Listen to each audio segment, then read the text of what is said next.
നിങ്ങൾക്ക് എല്ലാവർക്കും ഒരു പ്രോബ്ലം ഉണ്ടോ? എന്താണ് ആ പ്രോബ്ലം? എൻ്റെ കസ്റ്റമർ വില കൂടുതലാണെന്ന് പറഞ്ഞ് എടുക്കുന്നില്ല, അല്ലെ എൻ്റെ പ്രൊഡക്റ്റ് സെയിൽ ചെയ്യുന്നില്ല, എൻ്റെ വില കൂടുതലാണ് എന്ന് പറഞ്ഞിട്ടാണ് പോകുന്നത്. ഇതിനൊക്കെ ഒറ്റ മാർഗ്ഗമേ. എന്താണ് ആ മാർഗം? നമ്മളുടെ കസ്റ്റമർ എന്താ വെച്ചാൽ, ഈ മാർക്കറ്റിൽ 100% ആളുകളുണ്ടെങ്കിൽ ആ 100% ആളുകളില്ലെങ്കിൽ അതിൽ 10-15% മാത്രം ആളുകളാണ് പ്രീമിയം കസ്റ്റമർ.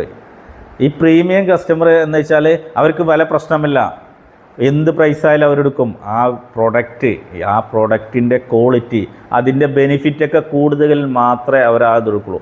അപ്പോൾ നമ്മളുടെ പ്രൊഡക്റ്റ് ഹൈ റേഞ്ചിലാണെങ്കിൽ നമ്മൾ ഒരിക്കലും ലോ റേഞ്ചിലുള്ള ആളുകൾ, സാധാരണ പീപ്പിളുകൾ ഒരിക്കലും നമ്മളത് സംസാരിച്ചിട്ട് കാര്യമില്ല.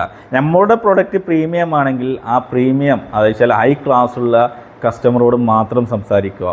ലോ ആളുകളോട് എന്ത് ചെയ്യണം? നമ്മൾ സാധാരണ നോർമൽ ആളുകളോട് സംസാരിക്കണമെങ്കിൽ നോർമൽ പ്രൈസ് മാത്രം അറിയുക, അല്ലെങ്കിൽ നമ്മളുടെ ടൈം പോവും, എല്ലാം വേസ്റ്റ് ചെയ്യണം. അവർ സെയിലോ ഒന്നും എടുക്കുകയില്ല, പർച്ചേസ് ചെയ്യുകയില്ല, നമ്മൾ ടൈം മിസ്സാവുകയും ചെയ്യും. അപ്പോൾ എന്ത് ചെയ്യുക?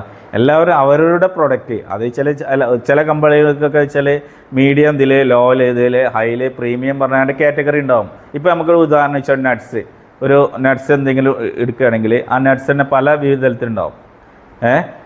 ഹൈ ക്വാളിറ്റി വില കുറഞ്ഞതുണ്ടാവും, അതുപോലെ തന്നെ ഇന്ന സ്ഥലത്തു നിന്ന് കൊടുന്ന് ഇറക്കുമതി ചെയ്യുന്നതുണ്ടാവും. അങ്ങനെ പല കാറ്റഗറിയിലുണ്ടാവും. ആ കാറ്റഗറി അനുസരിച്ചാണ് അതിന് പ്രൈസ് ഇടുക. അപ്പോൾ അതെന്താണെന്ന് വെച്ചാൽ അവർക്ക് നമ്മളോട് ഒരു കസ്റ്റമർ വന്നാൽ നമ്മൾ ഓട്ടോമാറ്റിക്കായി നിൽക്കുക, ഇത് പ്രീമിയം കസ്റ്റമറാണോ, അത് ലോക്കലാണോ, അത് ഏത് കസ്റ്റമറാണോ എന്ന് നോക്കിയിട്ട് നമുക്ക് അവരോർക്ക് അനുസരിച്ചുള്ള പ്രൊഡക്റ്റ് അവരോട് പറയുകയാണെങ്കിൽ നമുക്ക് ടൈമും വേസ്റ്റ് ഇല്ല, ബിസിനസ്സും കൂട്ടാൻ കഴിയും. അപ്പോൾ ഇതെല്ലാവരും ഒന്ന് ശ്രദ്ധിക്കുക.